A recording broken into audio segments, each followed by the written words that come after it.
How would you go about adding $3 trillion of liabilities to the balance sheets of the world's listed companies? Carefully, I think, and that's been exactly the approach of the IASB in introducing its leasing standard, IFRS 16. The standard is designed to ensure that financial statements provide a truer reflection of a company's financial position. The old rules that distinguished between finance leases and operating leases meant that a company could face huge liabilities that would not be shown on the balance sheet at all. The Standards Board highlight two key benefits of IFRS 16. Firstly, better transparency. During the financial crisis, many retailers went out of business with balance sheets that were clean, but with huge leasing liabilities that were not visible.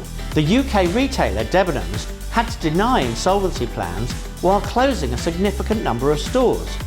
They had lease commitments of £4.5 billion, but these weren't appearing on the balance sheet. Under IFRS 16, these obligations will be disclosed. Secondly, better comparability. For example, some airlines, such as Ryanair, tend towards owning their own aircraft, financed with loans. Others, like EasyJet, lease half of their fleet.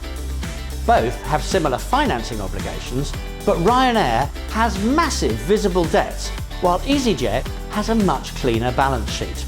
That means investors are not getting a good comparison. So the estimated impact of $3 trillion may sound like a lot, but about half of all the world's listed companies have leases. So this is going to affect a lot of businesses, most significantly those in retail, airlines and shipping. So here is our 3-point guide to implementation.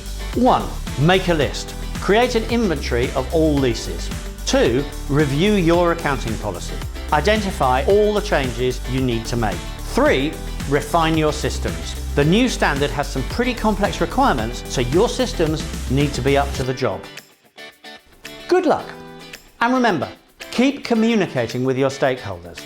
Explaining what you're doing may be as important as getting it right.